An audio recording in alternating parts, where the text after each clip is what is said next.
Hello, all you degenerates and borrowed ladders out there, and welcome to Undeclared Bajor.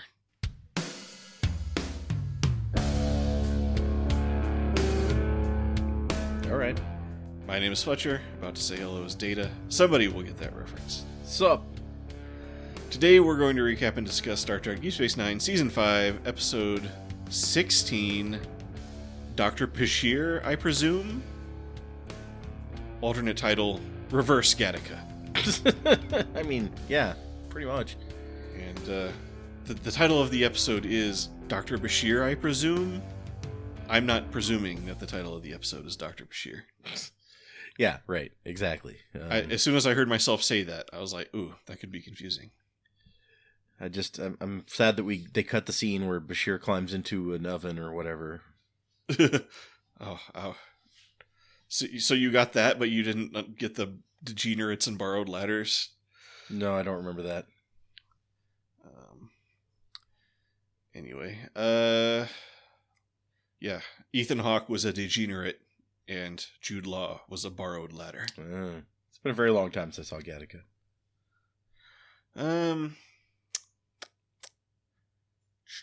Me too. I should watch it at some point.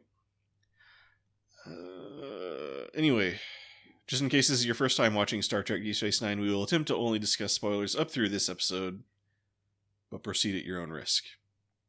We will say spoilers, and then we will say spoiler alert after the spoiler. Yep. Everybody's favorite pet peeve. As we always do. Right. Like we just did with Gattaca. And you might not even know that was a spoiler until we said that's a spoiler. Yep. And that's the fun of spoilers. Anyway, Dr. Bashir, I presume, originally aired February 24th, 1997. It was written by Ronald D. Moore, story by Jimmy Diggs. That sounds like a real person. No way. That couldn't be a person. Let's see. What's Jimmy Diggs got? Oh man, I love this picture of Jimmy Diggs.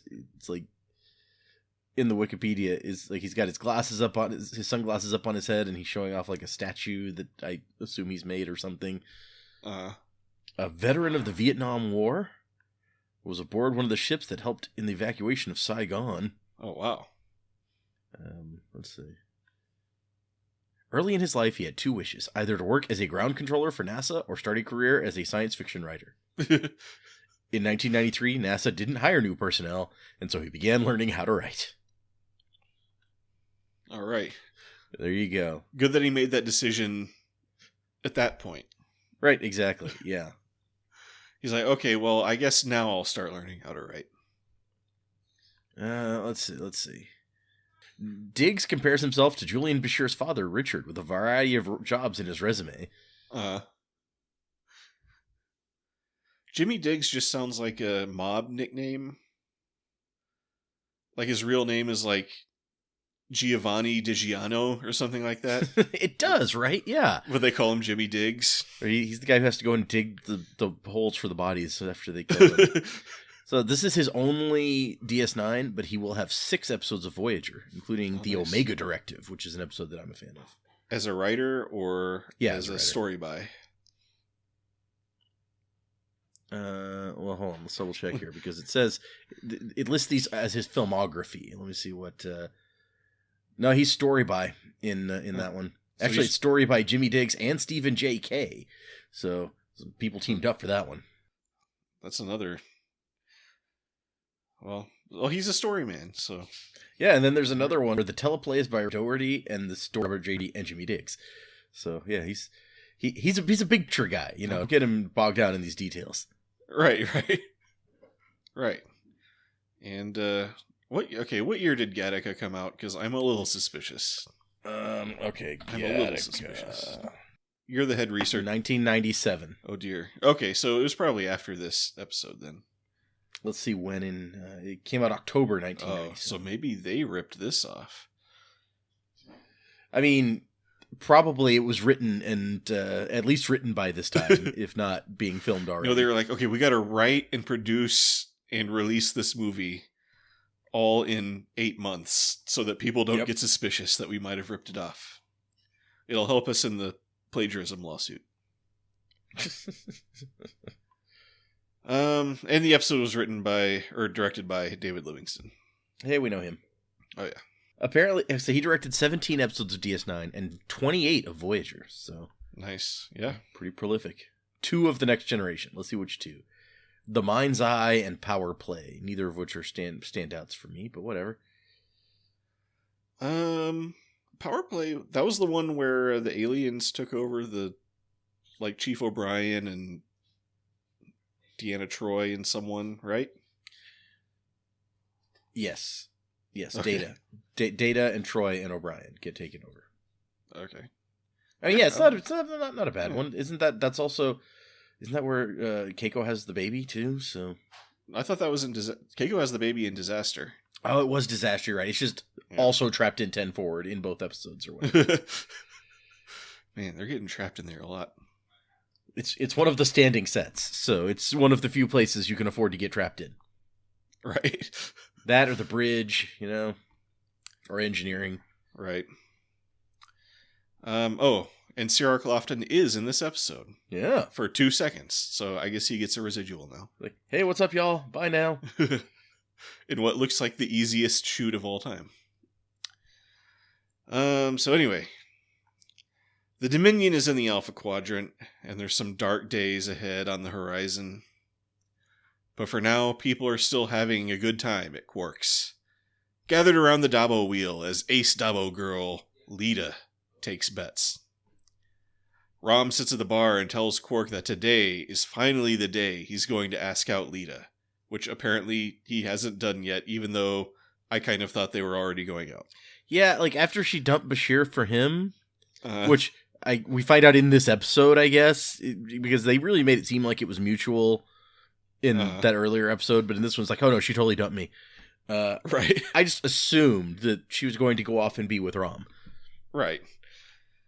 And just, the way they'd been, she'd been telling him about all the Bajoran mythology and stuff. Yeah. Well, that was before she dumped Bashir, so, So, I don't know. I guess I just assumed, that same thing that you said. But I guess she just dumped him specifically interested in Rom. Yeah. And then was just going to wait for Rom to take that as the signal to make the first move. And then he was probably like, ooh, how long should I wait until she's like over Bashir? Anyway. So, but his chance comes when Lita comes over, obviously expecting to be asked out. But Rom doesn't know what to say and just walks off.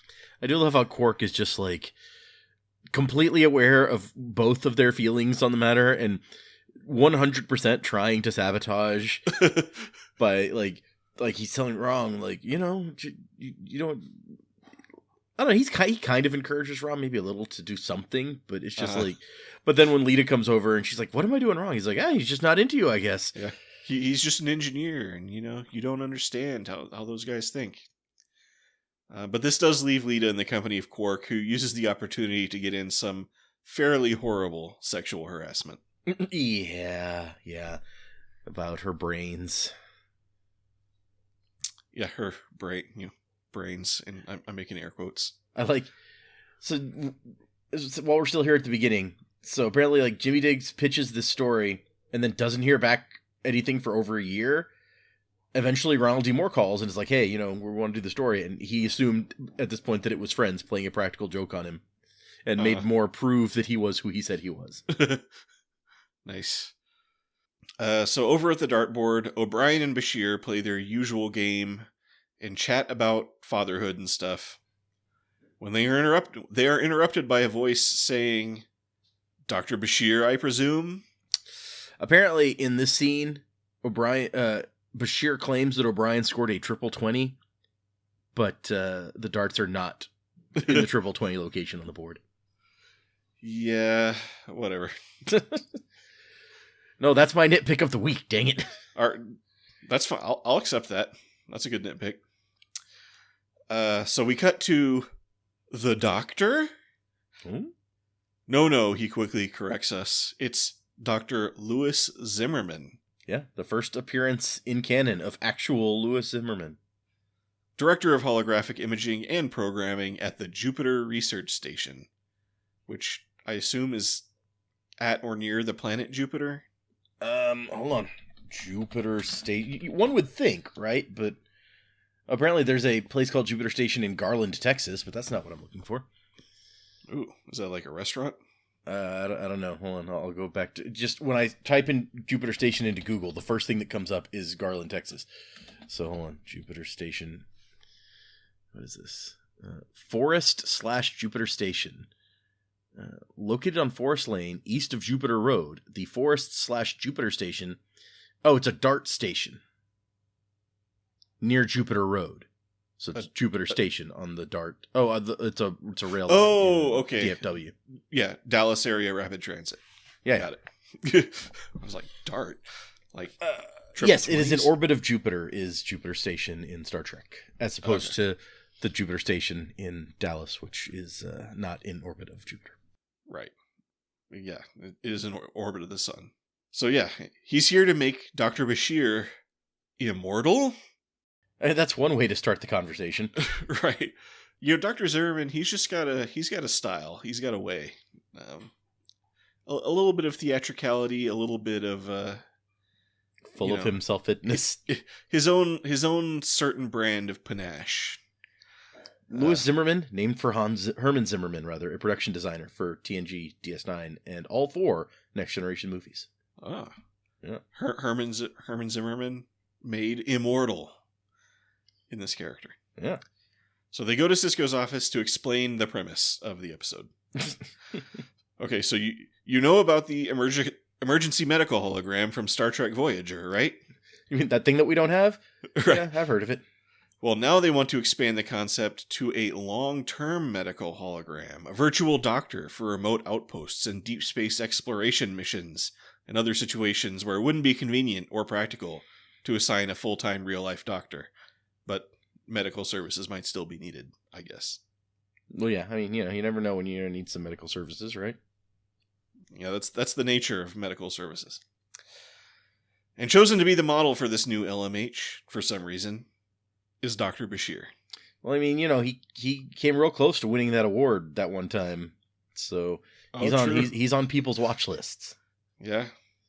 Maybe being a POW extremely recently upped his street cred with Star Trek.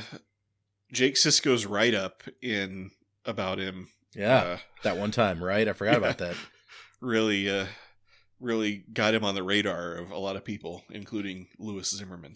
So apparently, in the original story that Jimmy Diggs pitches, this story about like Zimmerman and Bashir is being an LMH or whatever. That's the B story.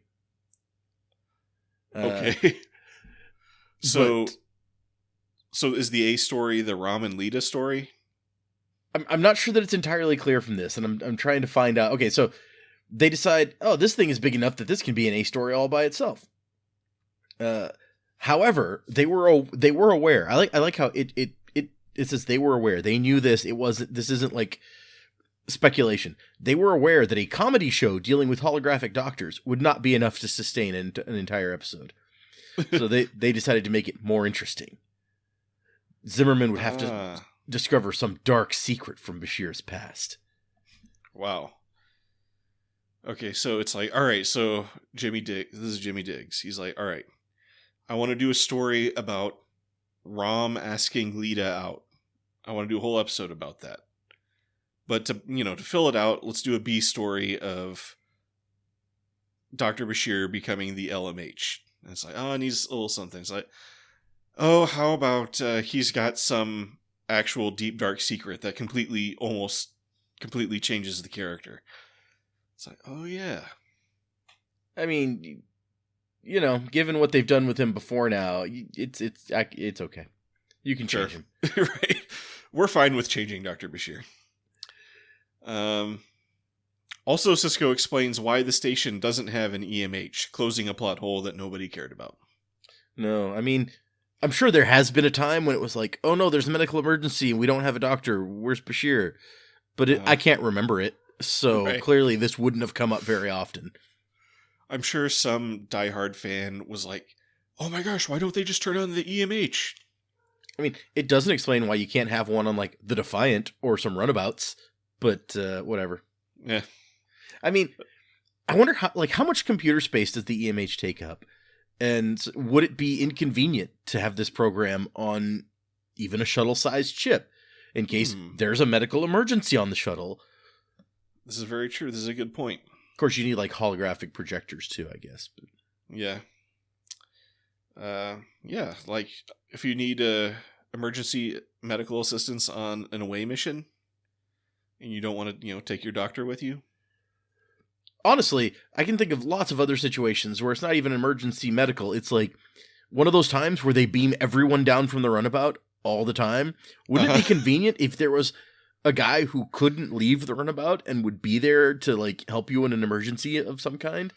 Yeah, forget the emergency medical hologram, just like an emergency shuttle attendant hologram. Yeah.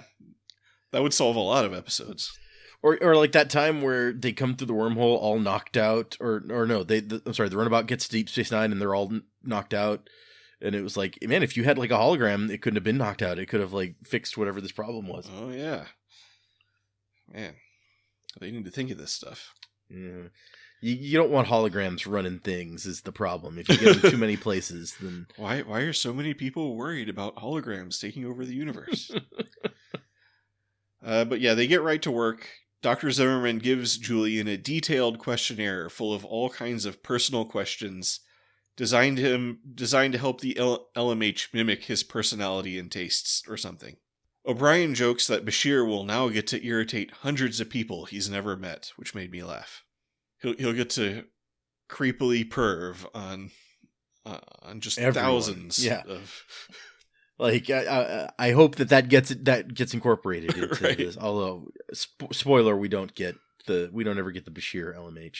Instead, Andy Dick ends up being the LMH, which that's not better. Was Andy Dick the LMH? I thought he was the EMH Mark II. Or maybe, are they the same thing? Yeah, maybe. Hold on. Let's see.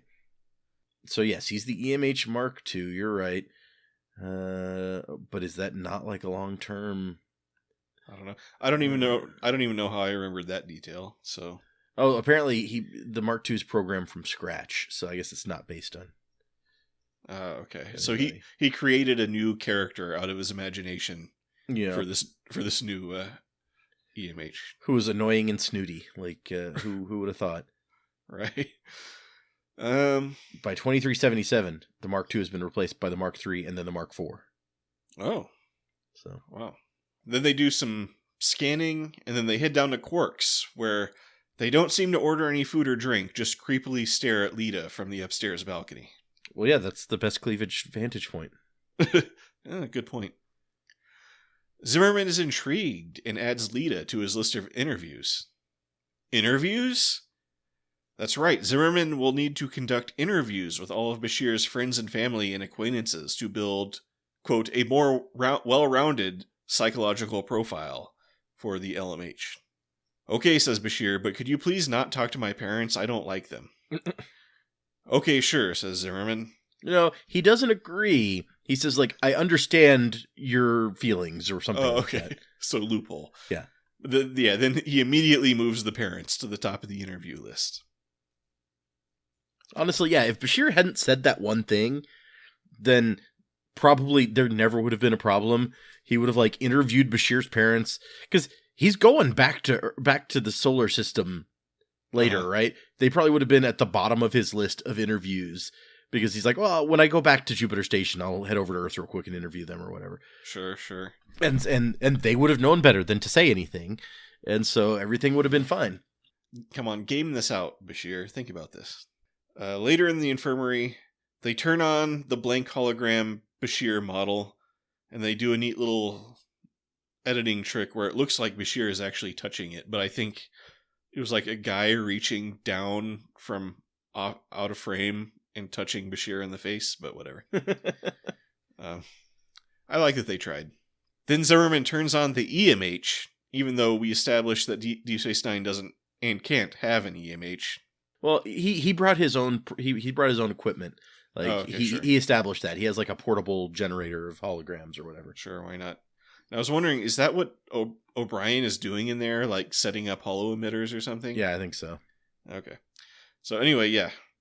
So they're going to load the EMH personality into the holographic Bashir, and the two holograms immediately begin trading amusing verbal barbs. I think like Alexander Siddig does a pretty good job of impersonating the EMH. Sure.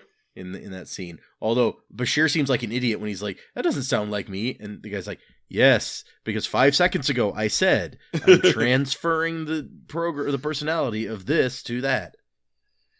Yeah, this episode isn't really doing a whole bunch to sell Dr. Bashir's towering intellect, but yeah, so all that's left is to build a new personality based on Bashir, and that's where the interviews come in. So we get a fun little interview montage where Jake Sisko shows up for 2 seconds. Yep.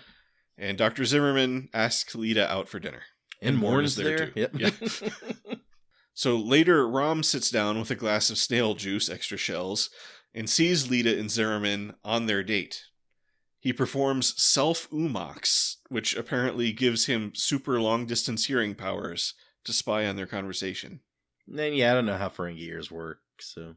If you touch them one way, it turns you on. But if you touch them another way, it gives you super hearing powers. Why not? He goes over and interrupts the date. Lita is thrilled that Rom is finally going to ask her out. But again, he bails at the last minute.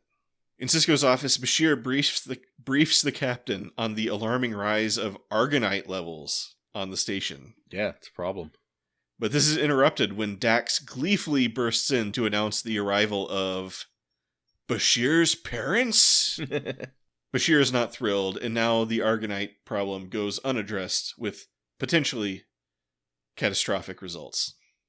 Mr. Bashir, played by special guest star Michael Caine, makes chit-chat with Sisko and Dax about his landscape architecture work, and tantalizingly almost lets slip what Julian wanted to be before he went to medical school, even though I think we talked about this before. Yeah, he wanted to be a professional tennis guy. Right, so I don't know why that was a... I'm trying to... That was in the episode Armageddon game, right? I don't remember. He told this... I think this is the only other time his father has been mentioned, is in that episode. I was trying to remember what he said. But anyway, Julian gets them out of there as quickly as possible. I love the way that he plays Julian's dad, because even from this one scene, I can already tell like what is revealed shortly afterwards. Like, oh, this guy's like he's totally full of it. Right. It's great. Yep.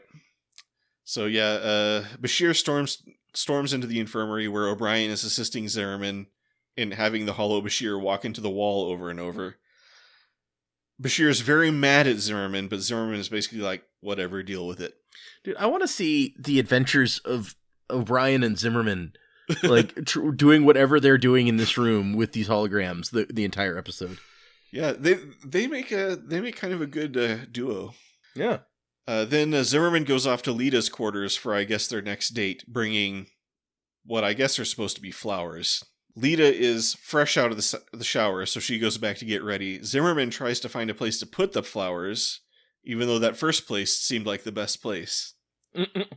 He's like, he puts them in a vase. He's like, no, that's not good. How about this bowl of spheres?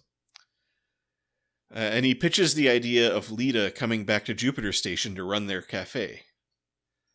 She's so excited at the idea that she comes out naked. But she needs time to think about it. This guy moves real fast. Yeah. And then at the end, is not at all put off by like I don't know how long Lita would have lasted at the shop, is what I'm saying, because he's like, move there, live with me, and he seems very fickle about this relationship thing. Right, yeah. He's just got this, Zimmerman flow about him, where he's like, he's just he adapts, jazz, I Ching, or whatever. That's a reference to the movie Collateral. So yeah, Bashir has dinner with his parents and is clearly not happy. We get a sense that Julian doesn't think much of his father's tendency to embellish or his many unsuccessful career ideas. and doesn't feel inclined to take advice from him. Bashir implores his parents to be careful during the Zimmerman interview, for, you see, there is some deep, dark family secret that could end Julian's career and land his parents in prison. Oh my gosh. That hobo we murdered back when I was 5. We're still all in this together. We can't anyone let anything slip. It's like we've come so far. This leads to an argument, and Bashir storms out, then sits alone in the corridor, clearly terrified of what might happen. Lita tells Rom about her job opportunity, making it clear she'd stay if she had a reason. Rom, for some reason, still can't speak up, and Lita gets mad and storms off. She should have reached this point before now. Like, although honestly, why are you even waiting for? Why are you just dropping hints and waiting? This is the 24th century. Just tell the dude that you like him, and let's move forward. Well, Ferengi and Bajoran are both very traditional type cultures. And I don't know. I'm still baffled at this. Apparently, in some countries, there's a tradition that women are only allowed to propose on Leap Day. Yeah, it goes back to Saint Bridget and Saint Patrick, right? That's why it's called Bachelor's Day or whatever. Ah.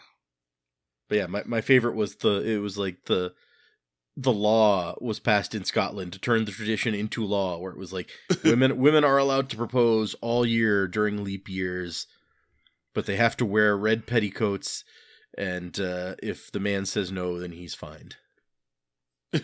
Oh wow! So that's does she get the fine, or yes? Because it's actually part of the tradition dating back to so like in the original story, Saint Bridget comes to Saint Patrick, and she's like, "Man, sometimes men are just like really slow. Like, wouldn't it be okay if women proposed?"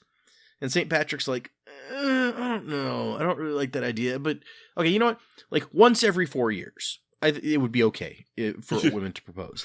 One day every 4 years. And so, yeah, and then the story goes that after he says that, she immediately proposes to him. And then he's like, no, and like gives her a kiss on the cheek and a silk dress to make up for this. And so it became tradition that, like, when women were proposing on Leap Day or whatever, if the man said no, then he would give her like a silk dress or a pair of gloves or something. And so that was what was codified into law in Scotland as part of the tradition, was if the guy says no, he has to give her a silk dress or some gloves. All right. Makes sense. Anyway, then this thing happens. The Bashir parents go to the infirmary to talk to, quote, Julian, who just stands there wordlessly while they promise not to spill their secret. And that secret is, which we will repeat out loud so that you remember what secret we're talking about. Yeah, in case you forgot. Is that Julian is genetically modified. He is a GMO. Oh my gosh. Bum, bum, bum. Then they leave, and Zimmerman and O'Brien come into the room and shut off the Bashir hologram. Oh man, I mean, okay, like I feel like that actually that was well done.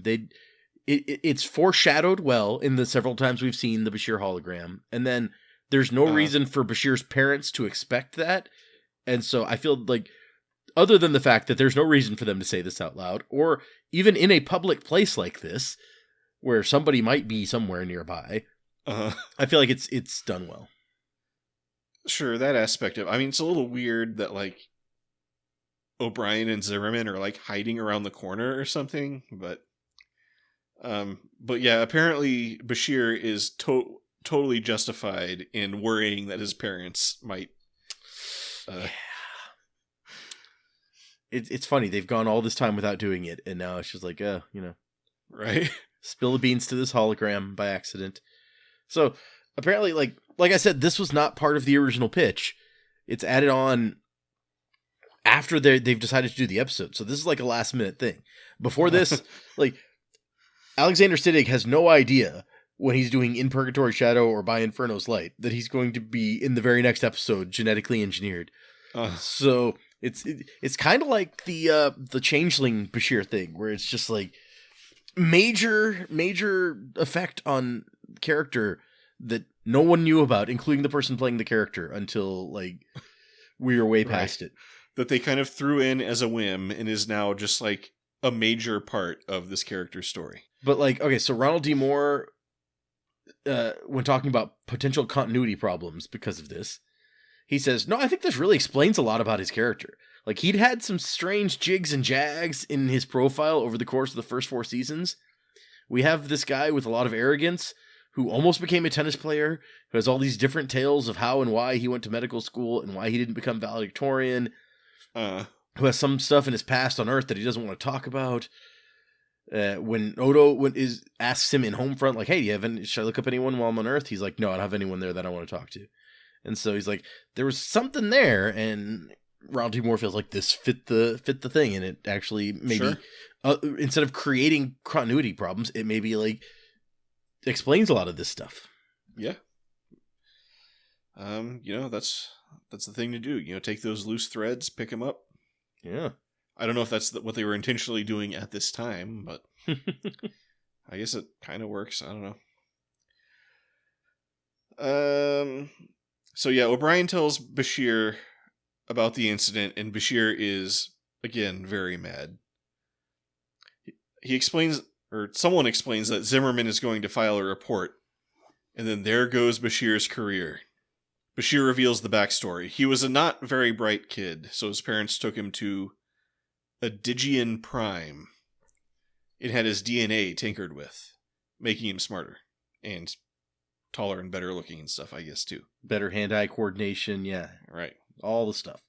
Thus, he is unnatural and cannot be in Starfleet or practice medicine. So again, the exact opposite premise of Gattaca. Yep. O'Brien says there probably hasn't been a case of this in 100 years, which I find kind of hard to believe. Yeah, apparently, since you just go to this place at Digian Prime and they'll do it. Yeah. Like, these cannot be the only people who went there. So these are the first people ever in the Federation in the last 100 years to have this idea. Yeah. Maybe the first time someone tried to join Starfleet. Or just the first time he got found out. That's why there hasn't been a case. The others are smart enough not to say anything. I just wonder if, like, Bashir has to have a friend, like, hidden in his quarters, giving him, like, tons of blood samples and urine samples. Maybe. Yeah, I don't know. So, apparently this is supposed to be another one of Ira Steven Bear's, like, re-examinations of Gene Roddenberry's 24th Century Utopia. Because, like, as according to Ronald D. Moore, quoted here, the Federation is a nice place to live, but that doesn't mean you can't be a loser, and you can't screw up. In the 24th century, everyone seems to have a job, and everybody's taken care of, and everybody has food, but there are people who are just not going to make it. And Bashir's dad is like that. The kind of guy who's always posturing himself as a success, but never succeeded at anything. And I guess, by extension, you can be, like, a loser of the genetic lottery. Sure. And that would cause you issues. Yeah.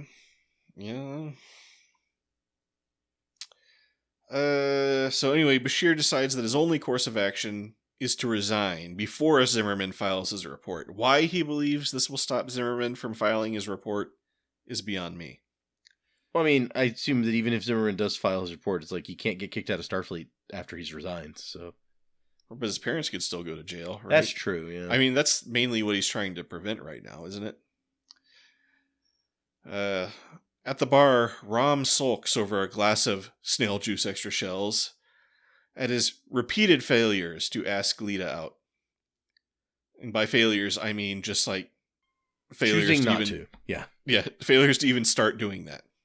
Quark brings up the story of Nog's mother, who was apparently a 5-year wife for hire so that Rom could have a child. A standard arrangement. Yeah, I was about to say, apparently that's not unusual in any way, so... But he fell in love, and she wound up swindling him out of all his money. Luckily, Quark has the cure. Vulcan Love Slave, Part 2, The Revenge. Well, yeah. So is the Vulcan Love Slave getting the revenge? Or That's exactly my question. Whose revenge? I mean, what happened in Vulcan Love Slave Part 1? Yeah, maybe you were stealing somebody else's Vulcan love slave, like that was part of the story, and so now that person's coming for revenge.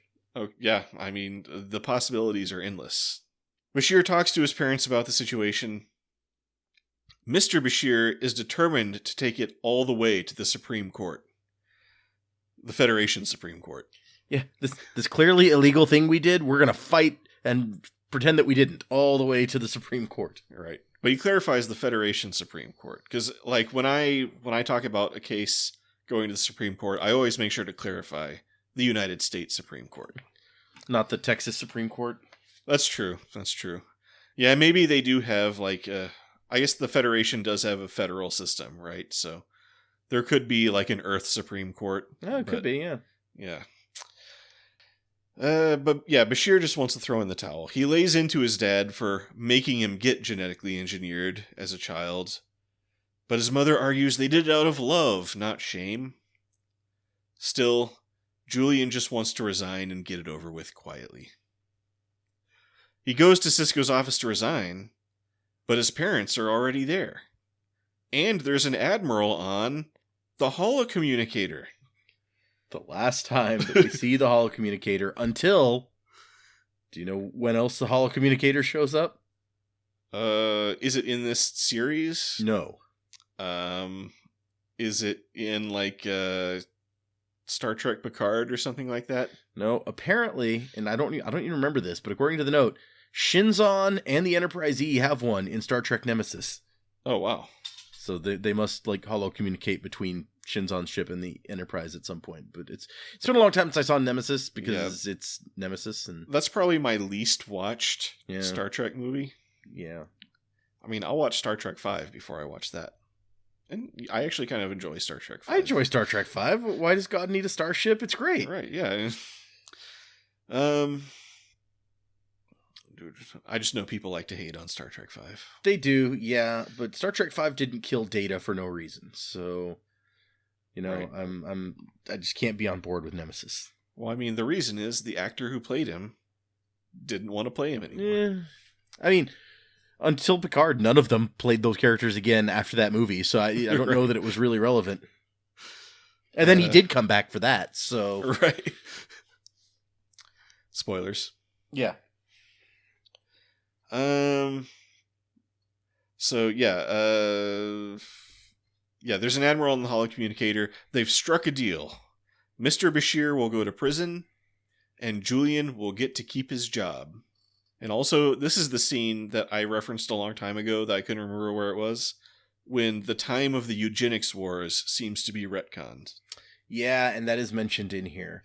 Because, so Ronald D. Moore basically says, yeah, that was my screw up.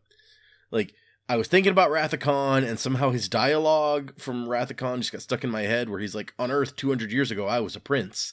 And so the number 200 was just, like, in there, and it ended up in the script. And so he's like, yeah, that's my fault. Because I remember, this is one of the moments I remember watching, like, when it happened, very clearly, and thinking, it's like, wait, it's like 23, whatever, minus 200.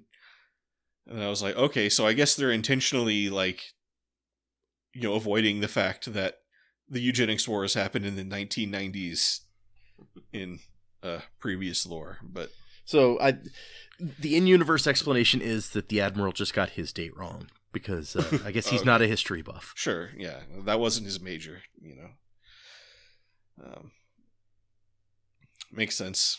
I thought they were really, for, like, pretty much... Until you said that right now, I thought that was an intentional thing that they were doing, but apparently not. So, also, I didn't say it at the time, but when O'Brien says, like, oh, that probably hasn't been somebody in 100 years, there's, way later, in Strange New Worlds, one of the main characters is exposed as being genetically modified and nearly gets kicked out of Starfleet, so... Yeah, that's... I don't know how long... I don't remember how long Strange New Worlds is before this, but it's probably pretty close. So, yeah. Strange New Worlds is like... probably more than 100 years. Right?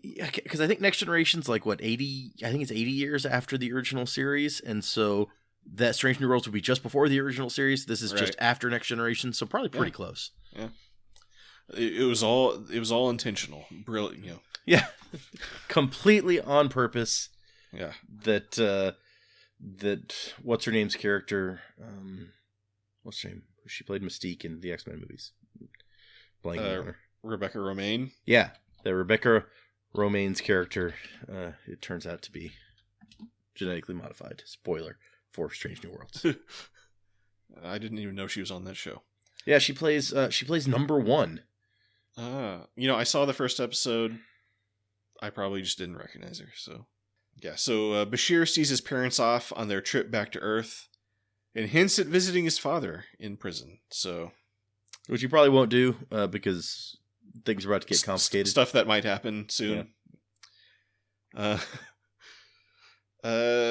He thanks his father, who puts a silver lining on it by saying that now he'll have time to work on his landscape architecture designs. Then Lita and Zimmerman come in to board the shuttle, but Rom runs in after them screaming and begs Lita to stay because he loves her. And then she kisses him and apologizes to Zimmerman, but he sees a hot alien walk by and is immediately over it. Yeah, it's real quick. I don't think this relationship would have lasted, given how this works. I love his opening line. It's like, have you ever read the Kama Sutra? I mean, that's a hell of an opening line. I guess it works better when there's like species from other planets who, wouldn't be familiar with that. Uh-huh. Apparently, according to Chase Masterson, there's an outtake of that scene where he's like, have you heard about my work on Star Trek Voyager? If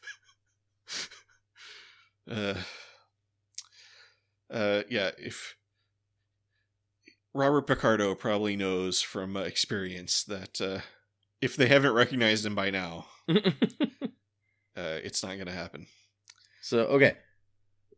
Now that we're at the ending of the Bashir story. Okay. The original... sorry, go ahead. Except for the part where we learn that Bashir has been letting O'Brien win this whole time. Oh, yeah. Yeah. So, yeah, O'Brien deduces this. He has Bashir play for real. Bashir throws 3 bullseyes, so O'Brien makes him stand farther away. If that doesn't work, we'll try a blindfold. Right. And then I have a final note that, meanwhile, the Argonite levels continue to rise. Yeah, continue to rise. Exactly. The end. All right, so you're... So, in the original version of the story, O'Brien finds out there's problems with the LMH, and then tracks it down to Zimmerman having sabotaged it intentionally because he does not want it to replace the EMH. And then Bashir tells O'Brien that Zimmerman is going to reveal his secret. So O'Brien goes to see Zimmerman and blackmails him, being like, if you expose Bashir, then I will expose your tampering with the LMH. And so they changed the story, according to Alexander Siddig, because he didn't want to play the character as having a secret that only he, O'Brien, and the audience knew. He thought that in the long term it could be detrimental to his performance, having to portray this character who's lying every week to all of his friends and stuff. Well, she apparently has been for 5 seasons. Yeah, but now he knows it, and so it might hurt his acting. So he convinced the writers to change the ending so that everyone finds out the truth. Yeah, I think it's probably a better ending anyway, because it opens up story opportunities instead of... Yeah, this way it kind of lets Bashir and his dad reconcile, and, we get this whole thing about, his dad will never face his responsibilities, and now his dad does it, so... Yeah. Although I think Alexander Siddig may have been short-sighted. If his hologram had replaced the EMH, then he would keep getting Star Trek acting gigs in perpetuity as long as that the hologram could be around. Yeah, I was wondering. It's like, because he plays the LMH and Dr. Bashir. Is he going to get like 2 paychecks for this? Interesting question. I mean, there's a lot of times on Star Trek where somebody plays 2 characters in an episode. So I don't this just occurred to me, and I was thinking, and then like, is he going to get another paycheck for playing the changeling? Mm-hmm. Could be. I don't know how that works. You get so many residuals. Right. Let's see. Other good notes in here. So there's like 2 quotes from Alexander Siddig that seem a little bit contradictory to me. But there's one where he was very upset about the revelation. He goes, I didn't know about it on Tuesday, and on Thursday the script arrived, and we start shooting on Friday. And I was so shocked. You get the impression that maybe the producers sit down and talk about strategies and character arcs with the actors, but this came out of the blue and pissed me off so royally. Nice. But then in an interview with Star Trek Magazine, he's like, I think this is one of the best episodes that we got to do. It was really good. It had some interesting elements. Robert Picardo was great. That guy is like a blast. I knew him before doing the show, but only on an acquaintance level. We met at a convention in Australia. He's really good. He can come back again if he wants to. I'd hire him. He says, I like the episode they finally gave Bashir parents because we don't know anything about his family. And on top of that, they gave me parents who'd given me a tricky life. The whole genetic engineering issue I thought was an interesting double whammy. I went from getting Bashir ready to become this wonderful holographic doctor to realizing he was actually a fraud. That's really good stuff. So, yeah. For some reason, I'm flashing back to all those many times that this was the episode that really grew Bashir as a character or whatever in the eyes of Alexander Siddig. That's true. There were a lot of those. I'd forgotten that.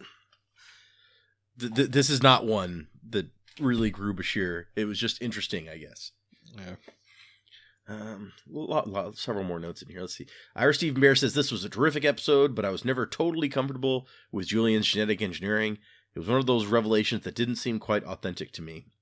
We had to work backward to get it, so I feel we needed to do something to help the idea along. But Ira Stephen Bear loves the idea because it shows that people can be losers in the Federation. Yeah. So, okay. It's Ira Stephen Bear, what do you do? So he likes the concept, but he feels that the execution was not great or something. I guess. Ronald D. Moore, on the other hand, says, I had a lot of fun with this. It was an interesting show in that it suddenly takes a left turn just when you think it's a farce and it's going to be about the EMH and his parents and people running around being silly. It's like, whoa, what's this? There's character revelations here. Yeah. Let's see. Oh, the footage of the starships docked at Deep Space Nine in the final shot of the episode is recycled from The Way of the Warrior and will be reused again in Sacrifice of Angels. Yeah, they're just kind of subtly... I mean, we saw a couple of Klingons, but... Because isn't there supposed to be a permanent Klingon presence on the station now? Martok's supposed to be hanging around or something. Yeah. Robert Picardo is quoted saying, that little appearance on Deep Space Nine was great fun. We're all acquainted with each other from working on the same lot and making public appearances together, but we don't have a lot of opportunity to work together. So that was nice. I mean, yeah, that makes sense, given that there should be no way for their characters to interact generally. Okay, last note in here is the Shatnerverse novel, The Return, hints at Bashir's genetic enhancement. When Bashir is operating on Kirk, a proximity alarm goes off, and Data, who is observing, instinctively holds his arm up to block the expected spray of blood from Bashir being caught off guard. However, Bashir managed to keep his surgical hand perfectly still. The novel was published 10 months before this episode first aired. Oh my goodness. I mean, I think that's kind of, honestly weak. But, that's something that only makes sense in hindsight. Yeah. I mean, I guess without the benefit of knowing about the genetic enhancement, it's just like he's a really good doctor. Right. But if Shatner wants to take credit for that, okay. I mean, given that they didn't come up with this idea until this episode was being made, the last minute, clearly no one knew about it 10 months before to foreshadow. Right. So I would be much more impressed with their storytelling ability if they were sticking little hints about these big twists into books 10 months earlier, so that only the diehard superfans who are reading the books as they come out would get the hints. I mean, maybe it's Frank Miller in The Dark Knight Returns hinting that Jason Todd got killed, and then years later they actually wrote that into the comics. Yeah. After the fans voted to have him killed. Yeah, no one liked Jason Todd. It's fine. Shatnerverse books get... they're not the most popular set of books, the Star Trek books out there, but The Return, I think, is often agreed to be the best one of those. Is that the first one? Technically, it's the second one. Is that the one where the Borg bring him back to life? And yes. I think I borrowed those books from you at some point. Yeah. The first one takes place like before, like back in his original time before, Kirk disappears into the Nexus. So it doesn't involve any of like the crossover with other shows. Sure. So that's, which is, I think, part of why The Return is much better, because it does like put the universe together. You get to see Kirk and Picard and Spock and stuff. Sure. Are these co-written by with his Tech War collaborator Ron Goulart? No, they are co-written with two people who write a lot of Star Trek books. And when I say co-written, the fandom seems to agree that Shatner didn't do much more than put his name on the books. Nice. Judith and Garfield Reeves Stevens are the people who co-write the book. Okay. So I assume that means that they are a couple, given that they are credited. I mean, Reeves Stevens, that would be a heck of a coincidence if they weren't related. So yeah, they've written, let's see here, 1, 2, 3, 4, like 20 Star Trek books. A couple of these are short stories, but for the most part, they're novels. Oh, wow. So they've done quite a few, going all the way back to 88 rather. Oh wow. Anyway, let's go ahead and review this episode. Yeah, let's do that thing. What do you think of this episode? The Dr. Bashir, I presume. Yeah. I've just never been a fan of this whole Dr. Bashir genetically engineered. I just never liked it. Something about it just felt kind of weird to me. Okay. Always, and it still does. I mean, it's fun seeing Robert Picardo. And I guess it's fun seeing, like, Dr. Bashir's parents and his dad with his crazy Cockney accent. And the Lita and Rom story, I feel like is something either you're gonna like it, it's gonna make you laugh, or it's not. And this time around, it just did not make me laugh. I was just like, this is a little tedious. So, I mean, there's nothing especially bad about the episode, but other than just, I was getting like, the many scenes in a row where Rom can't ask Lita out. Mm-hmm. Although I did enjoy, the Zimmerman and Lita stuff, but yeah, I'm going to put it at a lieutenant. Okay. Because it's just, it's just not a personal favorite of mine. Sure. How do you feel about it?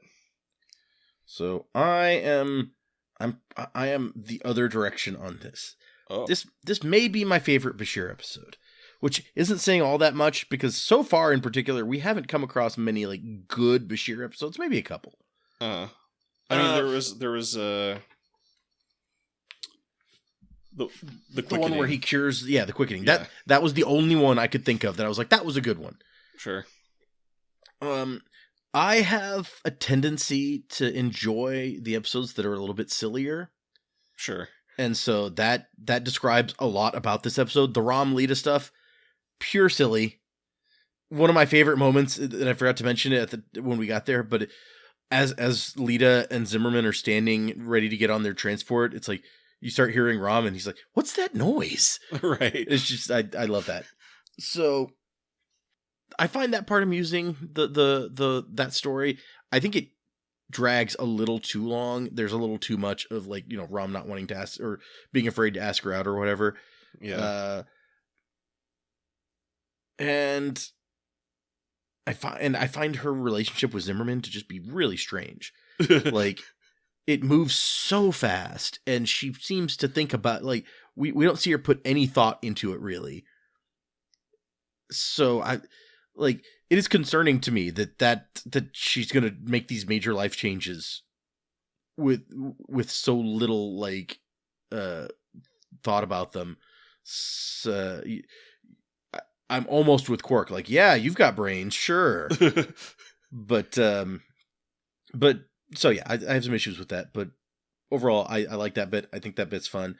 I love this idea of Bashir as the hologram, and Zimmerman's all annoyed about it because he's like, apparently I'm not good enough. So like all the stuff where they're actually programming the hologram and things, I find it hilarious. I love that stuff. Yeah, that stuff is fun. The stuff with his parents, there's some fun stuff there. His dad just being like practically a scam artist with like the bullshit stories that he spins. I find that amusing. The episode is a little bit strange to me in that it's juxtaposed so hard because we have all of these, like I said, these are amusing, fun sort of stuff, and then it's like hits you hard with this emotional, like, I wasn't good enough for my parents, so they went out and had like this is some serious, like, deep seated kind of self-loathing, but also hatred for his parents and major life affecting stuff that is thrown at Bashir at the same time as the silly stuff is happening. So that's a little bit jarring. Yeah. But I don't agree with you. I kind of tend to agree with Ronald D. Moore, what he said. To me, this always made total sense. I feel like it does explain a lot about what we've seen from Bashir before, about how he's so full of himself, but also, like, we found out 2 seasons or something ago that he, like, sabotaged himself on the final so that he didn't become valedictorian. And that never made any sense. I mean, the Lethian in his brain was like, oh yeah, you were scared to blah, blah, blah. And I'm like, that doesn't seem like Bashir. Now, Bashir sabotaging himself so he's not standing out too much because then someone might look too closely at his heritage, that makes more sense to me. Sure. Like, this makes a lot about his character before now make sense, and gives us interesting possibilities for things to do with his character in the future, where when he brags about how smart he is, then it's, damn cat. Oh my gosh, I'm sorry. Cat, shut up. Cat is in heat again. Oh my gosh. But yes, so in the future, when he brags about how smart he is, I'm like, oh, well, he has a reason to be so full of himself in some ways, which it doesn't make him any better than he was before. He's always been telling us how he's so much smarter than everyone, and he is real smart. That hasn't stopped him in the past from screwing up, especially due to overconfidence. And in the future, it's like there's even more reason for his overconfidence, which allows for even more room for him to screw up due to overconfidence. So I feel like it fits the character really well, and it gives an anchor to a lot of these weird drifting personality traits that have never made a lot of sense together. So I like it. I think that it works in that way. But because it's like such, it's not, the episode can't go up to Captain for me because it's just such like whiplash between the tones that I'm going to put it at a Commander. All right. Yeah, I mean, it's not quite, it is a little weird being like, we're having this fun like hologram story, and then it's like, we have a deep dark secret. But it's not quite up to the tonal levels of like Bareil, like dying and going through these Frankenstein surgeries while Jake and Naga are doing shenanigans in the B story. You're right. It's not quite that level. But yeah, I don't know why. For some reason, the Bashir, I think maybe because Bashir was never really one of my favorite characters. Sure. And just like the Bashir genetic engineering story, just, I don't know, didn't feel, something felt like, oh, we're talking about this again, huh? So, but yeah, and I did like the performances of both his parents, like his mom, who for a long time in the episode just sits there and doesn't say anything, and then she gets this one like really big speech. Yeah. Where she kind of brings it. Yeah, she really does. I was like, oh wow, that is a real actress. But I mean, and I agree that yeah, she brings it in that moment, and she didn't get much chance before that. But at the same time, given the characters and how much her husband talks, you understand that it's like, oh yeah, she doesn't get much chance to talk in her life. No, I get it. And you can tell she's gotten used to picking her moments. Yes. Like, she's this is just, her life with her husband. Yeah. Yeah, I mean, yeah, it's a really mixed bag of an episode because, and like, I don't necessarily mind silly episodes, but I feel like that's always the problem with them is like either like you're going to make up your mind early on whether you're on board or not with the silliness. And then if you're not on board early on, it's just going to be kind of annoying the whole time. Yep. That makes sense. So that's kind of like where I was with the Lita and Rom stuff, which again, I was also kind of annoyed because I thought they were already going out. But yeah, that's the one thing about that story that I'm just like, we didn't need this story. You could have just assumed after that last time that they got together, and this could have been like, hey, look, they're together and have been for, a month now, and it would have been fine. Like we didn't need, but at the same time, I feel like neither Rom or Lita, any of the times they've shown up or I'm not going to say any of the times, especially early on, they don't get a lot of chance to be characters. And so giving them some screen time to just show their relationship some, I think is a good idea. And I like that it builds their characters so that when we see them in the future, if we see them, maybe they just never show up again. We've got we have an idea about like where they're at. So it didn't have to be this. They could have been already together and it was another story, but I'm glad that they got some sort of story. Sure. And, I like Rom, I like Lita, so yeah, it's, and this whole episode, I was just thinking, it's like, man, like how 90s is Lita's hair? I want to see more of Lita and Dax being friends, since apparently Lita's one of her bestest friends. Right. And Lita is also an expert in trill. Yeah. For some reason, which is a character trait I don't think we're ever going to see again. But like, didn't they say she's really into anthropology or something at one point? Maybe. I honestly don't remember. Yeah. See, she has some brains. Okay, so anyway, title review. I mean, they say the title in the episode. Right. So, I mean, for relevance, I can't fault it, I guess. Sure. And it's funny that Livingston directed the episode. Oh my gosh. But, yeah, I mean, and I suppose it's clever enough. You get the reference right away, and it works. I think that I can connect them well enough. Sure. Like, if you said, Dr. Bashir, I presume, what's that about? I might not immediately get it, but within, like, it would be in, like, my top 3. Like, oh, which Bashir episode was that? I know it's not The Quickening, because that's called The Quickening. That's fine. Like, this would be, like, number 1 or 2 that I would guess. I might not be certain, but I'd be like, was it that one? So I think that's pretty good compared to some of the episodes. Yeah, I think if they didn't say it in the episode, it would feel not quite as relevant, but I guess they wrote themselves in like a... But we're learning who Bashir truly is here, so, true. Dr. Bashir, I presume. It makes sense. Yeah. I feel like there's some risk of it getting confused with our man Bashir for some reason. Which actually, yeah, I watched this episode like a week ago at this point when we're recording, and today when I went to bring up the episode, I absolutely typed in our man Bashir first, and then I was like, no, that's not the episode. So, yeah. Which is another fun Bashir episode. Yeah, absolutely.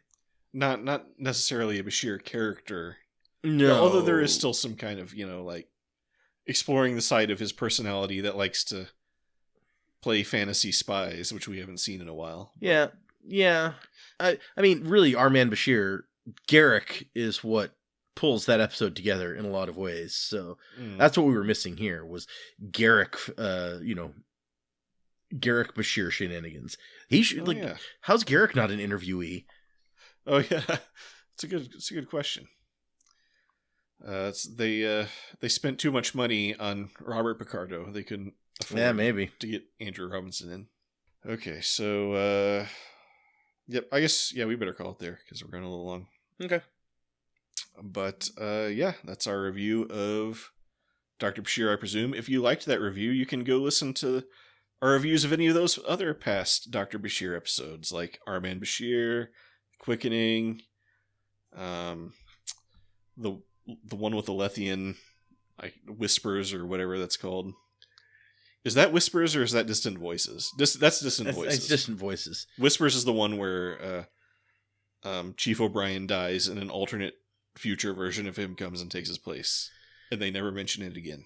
No, never again. What about the Storyteller? Is that a Bashir episode? I guess it's more O'Brien. That's more of an O'Brien episode.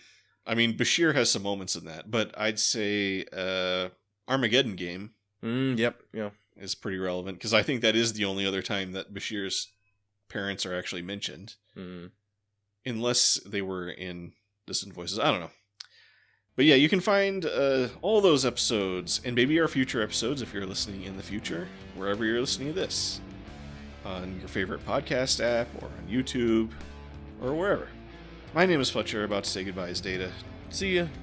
We look forward to seeing you for our next discussion, but remember, don't stand between me and the...